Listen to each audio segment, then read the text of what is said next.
Hello, everyone, and welcome back to The Rundown. I will be your host today, Craig DeLuz, coming at you from the West Coast, the left coast, behind the Iron Curtain, otherwise known as the Sierras. But as we all know, I do not do this program by myself. That's right. My name is Mike Pewarski, coming to you live from the East Coast. That's the coast with the most from the co-host with the most here on The Rundown. 2A Views, Conservative News. Greg, guess what day it is? Uh-oh. Mike. What day is it, Mike? It's hump day. Hump day! It's hump day. Hump day!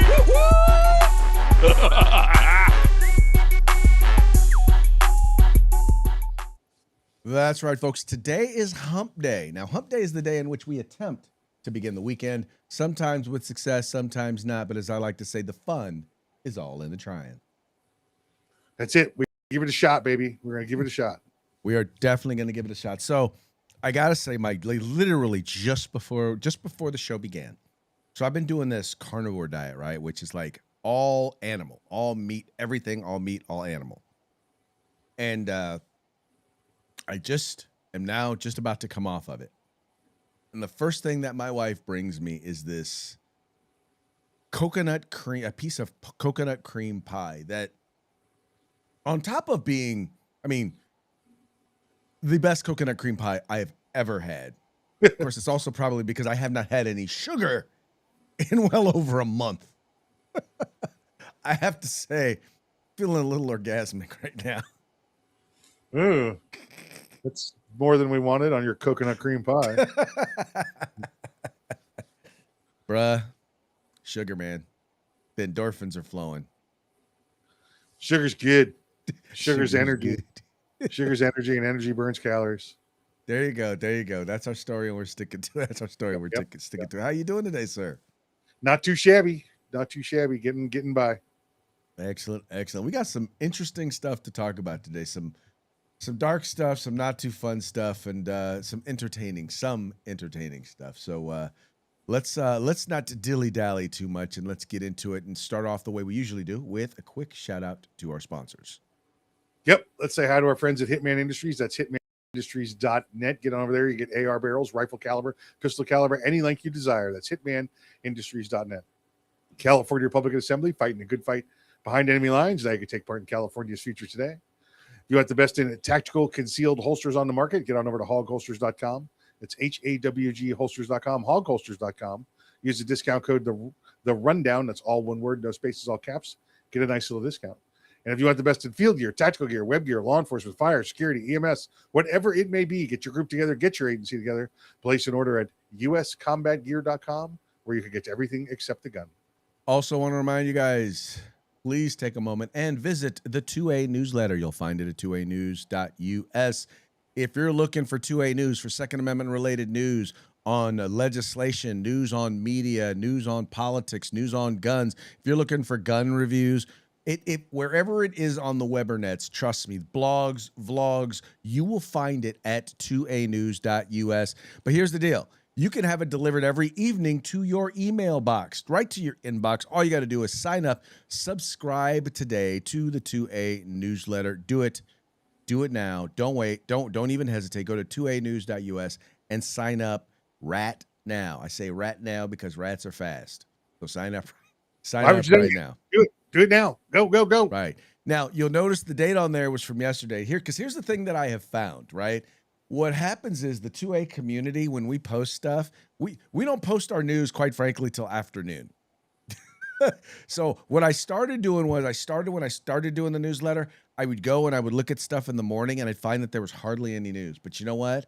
By afternoon, bam, all of the Second Amendment news, all the stories are out there for the day. So if you're wondering why it had yesterday's date on there, that's the reason why. So basically, after the show today, everyone will be getting in their email box, they will be getting the new one, which, by the way, will also include a link to today's show.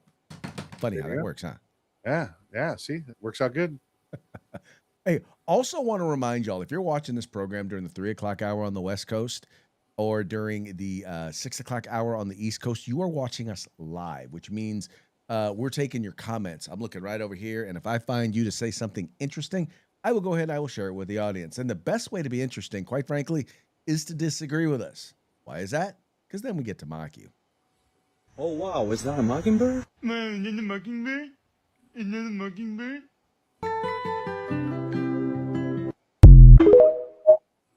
Mockers. You son of a mocker. Such a mocker. Yeah, we don't do it. Once again, we don't do it because we want to be mean. We do it because it's fun and entertaining. In particular, it is entertaining to us. That's it. And that's what matters. And there you go.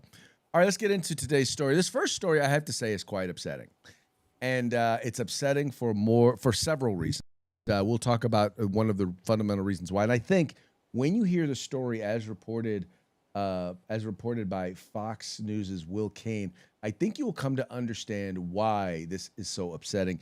And by the way, let this serve as a warning for us here in the United States as to what happens if we could potentially be heading down this sort of a path. A bombshell report on grooming gangs involving rape and child sex exploitation in the UK. A member of parliament released it yesterday. Some of the horrifying things in this inquiry included organized networks of perpetrators built coordinated operations that transported victims between locations, supplied them with drugs and alcohol, recorded abuse for distribution and blackmail, and passed girls between multiple adult men. These crimes have been committed for decades, since the 1950s, by Pakistanis in particular. The numbers in the report are absolutely staggering. Around 87% of those convicted in the group-based child sex exploitations are distinctively Muslim names. The report cites evidence of grooming gang activity in 149 different areas in the UK.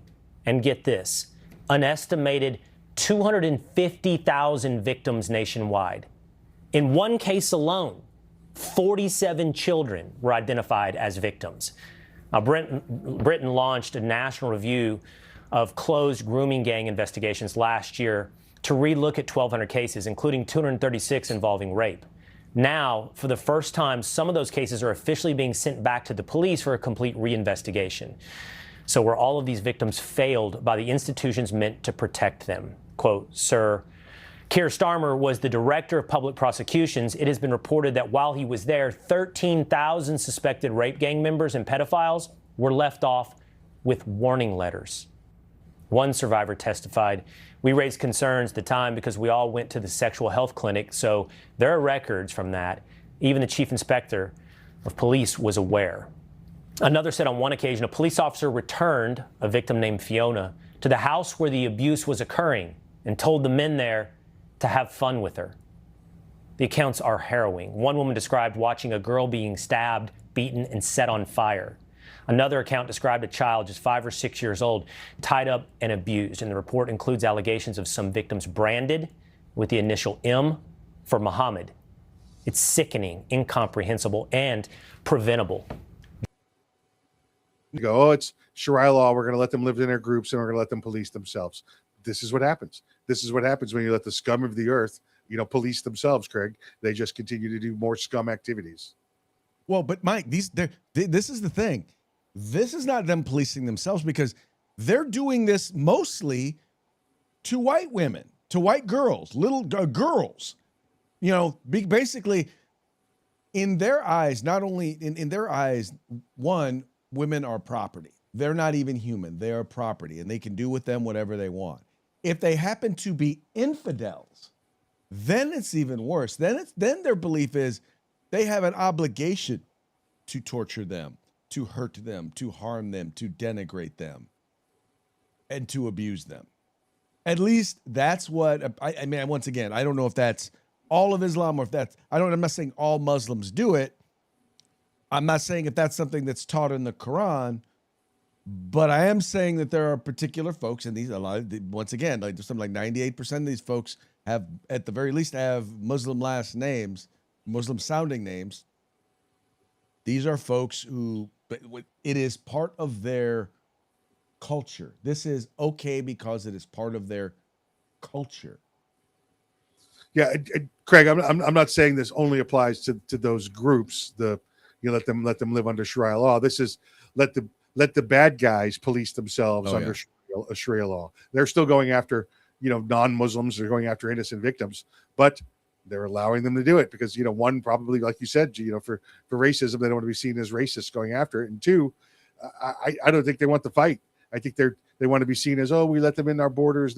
This is just their culture. We let them do what they want. Well, sorry, put them under the jail. No, these folks definitely deserve to be put under the jail. Yeah. And this is what happens when you bring a culture to a country and your culture is 1,000 years old, right? We don't live like dirt people anymore. Okay, sorry. Right. Well, and anyway, the thing that the reason why I'm like this is important to understand is because this is where DEI takes you, right? Yeah. In particular, when you have a culture that is, I mean, you have to understand that the Islamic culture is very much, they believe in expanding their values any which way. So by force, if possible. But if they can just come in and then use our own values against us, our own democratic values against us, our own tolerance against us, our own desire or need to be tolerant of others.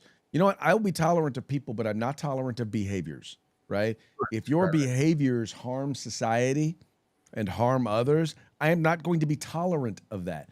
But we have people on the left. I mean, think about this, dude. You have Queers for Palestine, right? Once again, you have people who literally are saying, we for Palestine, we're for Palestinians, we're for the people who will throw us off the roof for being gay if they could. Yeah, and again, here on the rundown, perfectly willing to help fund your ticket to go to Palestine if you want to go. Yeah. Yes, if you want to go, hey, we got you. Yeah. We got you. We will send you. All we ask is this. I want you to do some. I want some selfies. Matter of fact, I want you to go ahead and put your phone on. I want you to just live stream it when you go to them and say, and you let them know, hey, I'm gay, I'm here, I'm queer, and I'm for you. Yeah. Just make sure your phone is still recording. Yeah. Go right ahead. See how that works out. See how that works out for you. My guess is it ain't gonna work out too well for you, but it'll work out fast though. So it won't take a while. I mean, once again, we cannot be tolerant of that, which is intolerable, which is in particular in direct conflict with our nation, with who we are. And at a certain point, we have to say, once you're undermining our values, tolerance ends. Right? That's not tolerance. That's called self-preservation. That's called protecting me and protecting mine. When I say self-preservation, I'm not just talking about protecting me. I'm talking about protecting my family. I'm talking about protecting my neighborhood. I'm talking about protecting our nation. I'm talking about protecting our values. And you know what? I would expect nothing less from them in their country, right? They have every right to do what they deem necessary to protect their values in their country and protect their family in their country, right? You do what you got to do to protect people in your house. I'll do what I got to do to protect the people in my house. Yeah, and even then, listen, I know we don't want to be the world's police, but you start finding countries that their laws allow them to commit genocide. Well, it's time to step in and do something. Yes. Exactly. I mean, at a certain point, and I said this yesterday. I said at a certain point, while we don't want to be the world's police, when you are the only superpower, sometimes you have to step up when you see evil and say, you know what, we might have to do something here. Yeah. Sometimes you got to do it. That's where I'm like, I'm America first, not America only. I'm not an isolationist, but I do believe that. When you decided that this is something that you are going to do, there needs to be a plan, and that plan needs to include the goals and an exit strategy.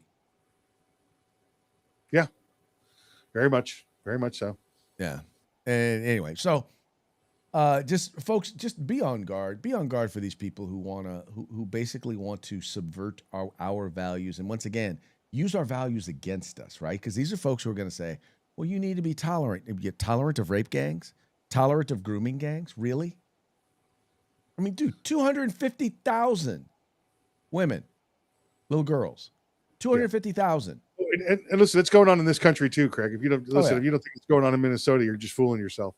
The way they turn their back on all kinds of laws there that are beneficial to them, including allowing Sharia law to occur. Well, so one of the people, and I forgot her name, but she's an advocate. She was on with Oh gosh, one of the folks over there on the Daily. Anyway, she was on the Daily Wire, and one of the things she was pointing out, she's like, if you don't think this is happening in other Western countries, you're kidding yourself. She's Right. like, this is just the one place where we were able to point it out, and we were able to actually get someone to actually pay attention and study it. But it's happening in France, it's happening in Germany, and it's happening in the United States. Yeah, It's just Spain as well. it's just on the deep cover more here in the United States. Yep. Yep. Anyway, folks, wake up to reality. This stuff is actually really happening. Just saying. Speaking of things really happening, now I showed yesterday we had a one of our parting shots had the whole baseball thing, but you may not have heard, although I'm sure you probably have, about the baseball players who got admonished because during a Pride Month celebration, a member of the San Francisco Giants decided that he was going to write a biblical scripture on his hat, right? Well, let's just say that was not very well received by Major League Baseball, by the San Francisco Giants, or by the gay community. Their Christian faith. It comes after several San Francisco Giants players wrote Bible verses on their caps during a Pride Night promotion last week. Lucas Tomlinson straightens this out for us, I think. Good morning, Lucas. Good morning, Bill. Senator Josh Hawley has written a letter to Major League Baseball saying that these players are being subjected to religious discrimination after Major League Baseball players on the San Francisco Giants were criticized by Major League Baseball for writing Bible verses on their team-issued Pride Night hats during Friday night's game against the Chicago Cubs, including Landon Roop, a 27-year-old right-hander from Rocky Mount, North Carolina, who started and pitched 4 2/3 innings with Genesis chapter 9, verses 12 through 16 written on his cap next to the rainbow color team logo, as you can see there. After the game, Roop said, "There's no hate at all. It's just what I stand for and what I stand on. I believe in God." 2 relievers also made appearances in the game with Bible verses on their hats. Another took the mound without his Pride Night cap, instead wearing the traditional orange lettering. The pitchers have a supporter in Vice President J.D. Vance, who posted on X, quote, "Trump won. We don't have to do this anymore." Now, San Francisco first added Pride Night uniforms in 2021. After the game, the Giants issued a statement apologizing to the LGBTQ plus community. Major League Baseball issuing a statement saying the writing on the caps violates our rules and consistent with normal practice. We have warned the players about future violations. I think people are tired of corporations, whether they're, in the business space or in the sports setting, forcing ideology on players in things like rainbow symbols on uniforms, as they were on some of the hats. And so the fact that players are going to react to that should be expected, and it should be honored. Now, meanwhile, here in Washington, Bill, the Nationals are 4 games over 500 for the first time since winning the World Series in 2019 and are currently holding that third wild card spot, Bill. Okay. All right. Okay. Well. All right, now I want to also share with you this. Now, this is from the perspective of one of the players and what he had to say about what was on the cap. And now, the funny part, you're going to, on the back end, you're going to realize this was not quote unquote anti-gay. It was pro-Christian. A lot of the hate comes from perceived negativity, and without getting too off track, but like the Pride Night stuff with the Giants, like, I think that there's a perceived negativity with this stuff of like, okay, Landon Roup wrote a verse on his hat. That means that he's anti-something. That doesn't mean that, right? It means that he's pro-something, right? So the rainbow means something to him. It means that he believes in the Noahic covenant being something that's special to us as Christians, right? That means that no matter how bad we possibly could be, no matter how much we reject God, that he will never again flood the earth. That's really cool. That's really special. And we do a lot of stuff, and we're all sinful. We all do a lot of stuff that may be worthy of a flooding, but God will never flood us, and because of that promise, and his promises are unconditional. So that's something that's really cool to me, is that there's nothing negative, there's nothing anti, there's nothing that says that he doesn't support anything or that he's like hateful or anything like that at all. It's all positive. It's all like, man, this is what the rainbow means to me, and I just thought. And that's really what it comes down to. So he's forced to wear a rainbow cap, a rainbow hat. And so he says, well, this is what the rainbow means to me. How is that insulting? Why does Major League Baseball need to apologize to the gay community for someone saying this is what the rainbow cap they're making me wear means to me? He didn't say it means I hate gay people. It just means, God created the rainbow as a promise that he'll never flood us again. Because the current commissioner of baseball has ruined baseball, Craig, and he's been doing it for the past 10 years since he's been in. Adding the DEI on top of it just does it even more. Craig, you want to have a celebration? Go ahead, have a celebration. I'm not going to be part of it. I'll be showing up in my regular uniform. Oh, you're going to make me wear this? Okay, well then I'm going to say what the rainbow means to me. It's about all it comes down to. You don't like it? Don't try and force me into doing something that I don't want to do.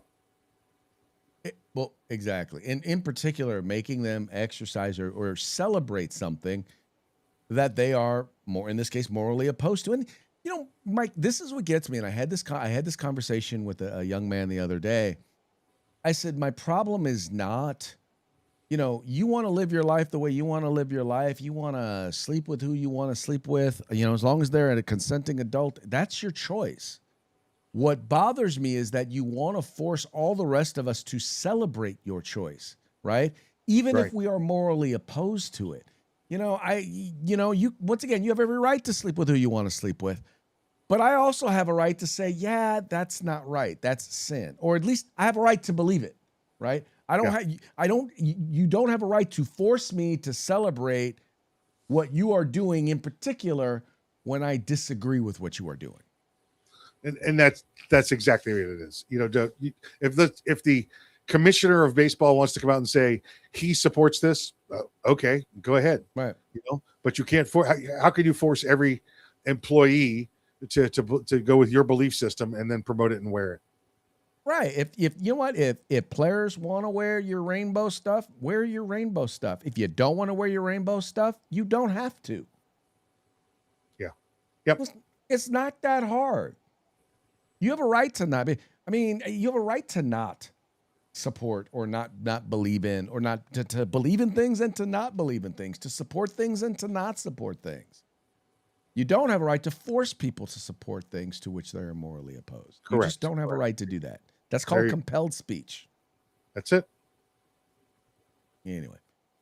All right, moving right along. We've been talking about, for a while now, we've been talking about the deal, right? Supposedly over the weekend, there was a week we've been talking about, well, where's the deal? And this is what's in the deal and what's not in the deal. Well, guess what? The language of the deal has finally been released. We finally got the information out there, and it's now available for everybody to read. Now, Mike, I don't know if you've had a chance to take a look at it. I don't know, Mike, if you want to go through like the details of the details of it. Basically, and there's several main points here. The first is that the Islamic Republic and their allies in the current war, basically, there's going to be all stop fighting, right? And that includes in Lebanon. Now, the question is, does that include Israel or does it not include Israel? There's nothing mentioned about Israel in here.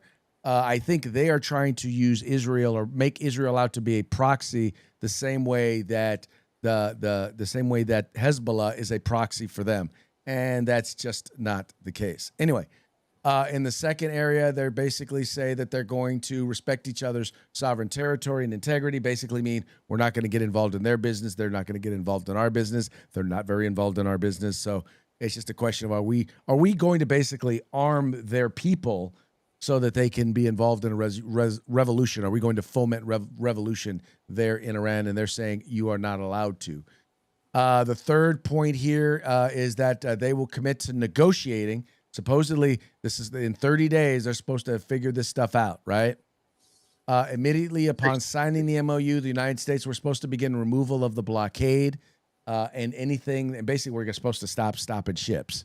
That's one of the things that we're supposed to be doing. And it's supposed to go back to pre-war traffic. We'll see exactly what that means. It doesn't say that there will not be tolls. It just says it goes back to pre-war traffic. Item number 5, upon signing, the Islamic Republic of Iran will make arrangements using its best efforts for safe passage. This is where, once again, they're going to create safe passage, but it doesn't mean that they're not going to charge a toll. Item 6 undertakes regional partners. Basically, what they're saying is the U.S. is going to commit with regional partners about $300 billion to help rebuild some stuff there. Once again, this is supposed to be once they have a final agreement.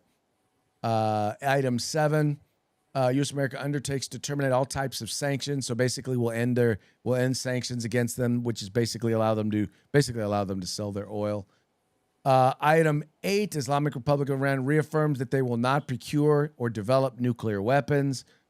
Doesn't say that they won't enrich. There's nothing in there about not enriching. And then pending the final deal, the United States of America and Islamic Republic agree to maintain status quo. The Islamic Republic of Iran will maintain the current status quo. Here we have a couple of other points here. Undertakes immediate upon signing the termination of sanctions. Well, we already had talked about the termination of sanctions. So that's pretty much the deal in a nutshell. Now, my analysis of this deal is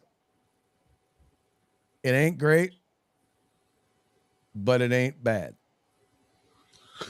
Let me say this, Craig. You said it doesn't involve the treaty there does not involve enrichment. Well, I believe it does because it's procurement. What they procure is usually nuclear waste, and they develop nuclear weapons by enriching them. So that includes enrichment of nuclear materials. The argument that they're going to make is, well, as long as we're not enriching it to a certain level. That's the argument they're going to use. Here's the thing. I mean, ultimately, here's the thing, and you're right. But ultimately, the thing is, what are the chances that Iran is actually going to live up to their end of this deal? They're not, and you're going to see more bombing. This is not over. You know, they're going to try something, and there'll be a little bit more. And I know it talks about also giving them $300 billion. Well, that's not. It's not like we're not delivering a pallet to Tehran the way that the last administration did. This is going to be to build a schoolhouse, to build a hospital, those type of things. And it doesn't say speed. We might be delivering $300 billion, $1 a year, you know? Right.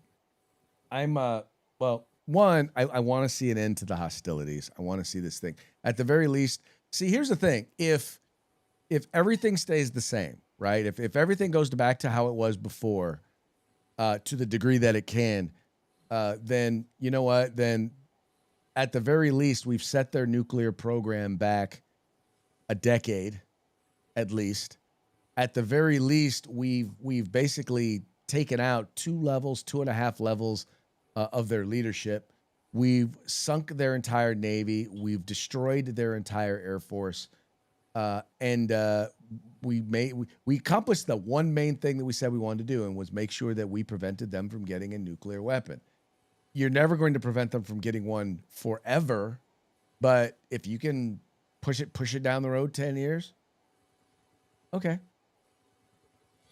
Yeah, and I think we have empowered their people there. There was a comment in there about not giving weapons or aid to the people to overthrow their government. There's enough weapons there now. They don't have to worry about it any more from us. Yeah, exactly. So once again, is it as good as some people wanted? No. Is it as bad as some people will tell you it is? No. You were not. This is the closest thing you were going to get to an agreement. Yeah, and listen, I think left alone, Congress left alone, the courts left alone, President Trump, the bombing would still be going around the clock. They would not stop until, you know, there's nobody from the government left standing. But, you know, have to pay attention a little bit to what Congress and the courts are saying. Just a wee, just a wee bit. Let's not. Well, and again, and I think the only reason they're doing that pause is because they know that Iran's going to act up again, and then they get to go back in and start the clock all over. Right. Well, the other thing that's funny is that even the Israelis have admitted that they've been engaged in a 50-year war against the United States, and they've in recent statements. That's one of the things that they've said, that they've been at war with us for almost 50 years. The Iranians did, not the Israelis. Yes, the Israelis. The Iranians did. Did I say Israelis? Yes, yes, you did. Oh, I apologize. Yeah, no, that was not what I meant. That's not what I meant. It may have been what I said, but it's not what I meant. Anyway, moving right along. We always knew that liberalism was a mental illness. Well, now it's not just a mental illness, but it's been confirmed that there is an outbreak of this mental illness on one Ivy League campus at least, although I'm sure there are probably more. This story out over at the Washington Free Beacon. Harvard students are twice as mentally ill as the general population amid Ivy psychological meltdown. It says here, Ivy League is having a mental health crisis. 47% of surveyed seniors indicated that they experienced mental illness at some point in their time at Harvard, and 13% said they were unsure. According to a survey of class of 2026 conducted by the Harvard Crimson student newspaper, that's more than double the rate of the general U.S. population, which the federal government's National Institute of Mental Health estimates at 23.1%, noting that mental illness include many different conditions that vary in degree of severity, ranging from mild to moderate to severe. At Princeton, a senior survey conducted by the Princetonian student newspaper found 60.1% had mental health counseling or therapy during college, with 36.3% getting help from the university's counseling and psychological services and 23.8% finding outside assistance. That's also much higher than the overall population. NPR reported last year on a study that found, quote, the number of American adults getting outpatient talk therapy grew from 6.5% to 8.5%. So in other words, Mike, if you are going to an Ivy League university, one of these fomenting or petri dishes for Marxism, you are much, much more likely to suffer mental illness as a result of this experience.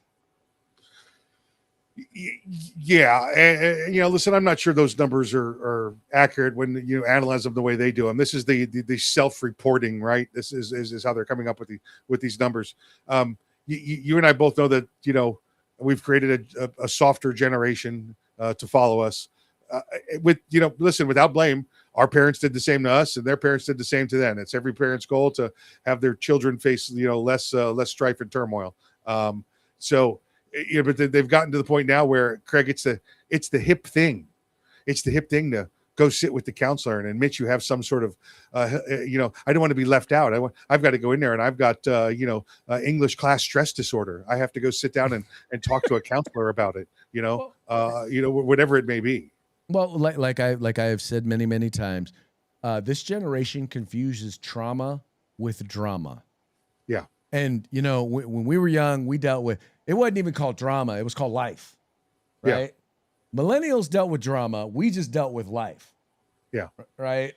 It's just, that's what you do. You handle it and you move on. You don't need to go talk to somebody. We all need to vent from time to time, right? But what you don't need is someone telling you that life that you are dealing with is trauma. You know what creates the trauma? Is reliving bad experiences over and over again, reliving the hurt, reliving the pain. Sometimes that pain, kind of like working out, it leaves scars, but those scars make you stronger, right? You learn from those experiences. Instead, they would rather not have to live through anything. Yeah. I mean, Craig, two generations ago, our grandparents went off and saved the world from destruction and came home and went back to work and never talked about it. And now you've got a generation that needs an emotional support cat and counseling because somebody got their coffee order wrong. I mean, it's just, Yeah. Yes, sirree, Bob. All right, folks. Well, that now brings us to our parting shots. Parting shots are brought to you by Hog Holsters. Go to hogholsters.com. Use the discount code The Rundown, all caps, no spaces, one word, just like it is right up there, and you're going to get yours on discount today. This first one is Nick Freitas. He's former member of the Virginia House of Commons. He's speaking to what we were talking about, the first item today, and I really do appreciate what he had to say on this and why I wanted to share it as a part of our parting shots. The 200-page report by Rupert Lowe on the grooming gangs in the UK came out, and it is horrific. It is absolutely horrific. And there's a lot to talk about on that. I just did a whole podcast on it. It is absurd that you had police officers and judges and prosecutors that were unwilling to rigorously go after these gangs because they didn't want to be called racist. Should you judge someone on race? No. But can you judge someone on culture? Absolutely. Culture is a set of ideas. Political, social, economic, theological. It's a set of ideas. And if the ideas that you've embraced produce really bad results like grooming gangs, we get to notice that. And we get to make follow-on decisions based off of that information. And there's nothing racist or xenophobic or Islamophobic about that. But the thing I really want to do here is I want to say thank you to all the victims that were willing to come forward. The bottom line is nobody wants to share a story about how when they were 12 years old, they got groomed and enticed and then proceeded to be raped for years on end by hundreds of men. Nobody wants to be known for that. And I want to tell you right now that in my eyes, you're not known for that. You're known for being the heroic sort of person that was willing to come forward and make sure it didn't happen to another little girl, regardless of what it meant for you. So the way I see you is you're heroic. Thank you. Couldn't have said anything better. Would agree. Would agree. And again, listen, I want this big. Sure, I mean, it's not every cop turning their back and every prosecutor turning their back. There are policies from Baha'i that come down and say we're not prosecuting Muslims. Okay, why am I going to go hands on with these dudes then? Why am I going to bother, taking up the court's time when the policy's been set forth that we're not doing anything against them? Right. No, it's I hear you. I hear you, but once again, it's horrific. But the main thing I wanted to point to about this was we do get to notice when a culture does something, in particular when that culture is a counterculture, when it's against the culture that was already there, and you see the negative impact it's having on your culture. Then it comes to a point where you either change your culture or you got to go. Yep. Period. Yep. Anyway. Agreed. Speaking about changes of culture, now, as you know, June is Pride Month. And June is also, this June in particular, this summer, we're also celebrating 250 years of the United States. And kind of wanted you to take a look at this. Benny Johnson put this together and if you wanted to see a difference, a cultural difference that can be made when you go from a Joe Biden, an America-hating Joe Biden, to an America-loving Donald Trump. This is the difference at what happens at the White House.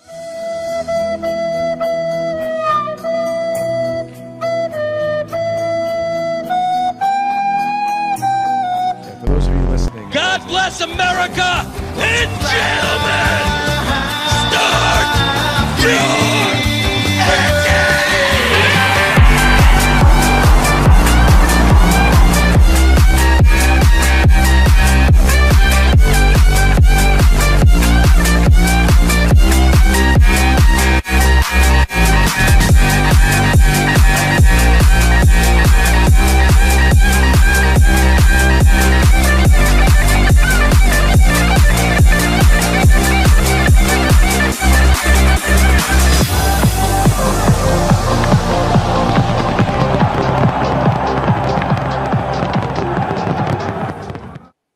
difference. Oh yeah, absolutely right. Yeah. All right, this next one here. This is you know how they're remaking, Hollywood is remaking a bunch of movies. Well, Yes. this is what happens. This is a great example, or at least someone positing what would happen if Republicans or conservatives started remaking movies. So every movie just remade is more progressive. I just think it'd be funny if like the right started remaking. You know what I mean? If they just start like conservatives, like there's a new Scooby-Doo coming out. And it'd be funny if like the right remade it. It's just like Scooby and the gang going around ripping the wigs off of transgender people. It's like, that's not a woman.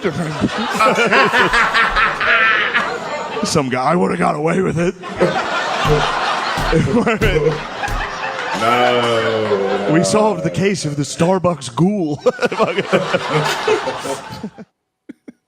It hadn't been for those meddling kids. If it hadn't been for those meddling kids.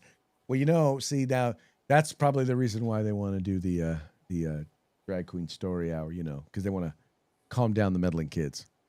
That's it. Those meddling All right, kids. folks. Well, that brings us to the end of our program. Very much appreciate y'all tuning in. But before we go, we got one more quick shout out to our sponsors. Yeah, Hitman Industries, hitmanindustries.net. Get on over there, get yourself some AR barrels. They got rifle caliber, pistol caliber. They also have a whole assortment of regular rifle barrels and shotgun barrels and pistol barrels. That's hitmanindustries.net. California Republican Assembly, fighting a good fight behind enemy lines. Now you can take part in California's future today. And if you want the best in field gear, tactical gear, web gear, law enforcement, security, fire, EMS, everything, anything you think of, get your group together, get your agency together, place an order at uscombatgear.com, or you can get everything except the gun. Once again, folks, please take a moment and visit our sponsors. Visit their websites by following the links in the description to this program. Go there, check them out, spend some money with them, and make sure you tell them it was the guys over at the Rundown that sent you. And that's going to be it for today's program. We appreciate you tuning in. We appreciate you liking and sharing the program and encouraging your friends to do the same. We will be back tomorrow on Throat Punch Thursday. Till then, y'all have fun. Stay safe. See ya, manana.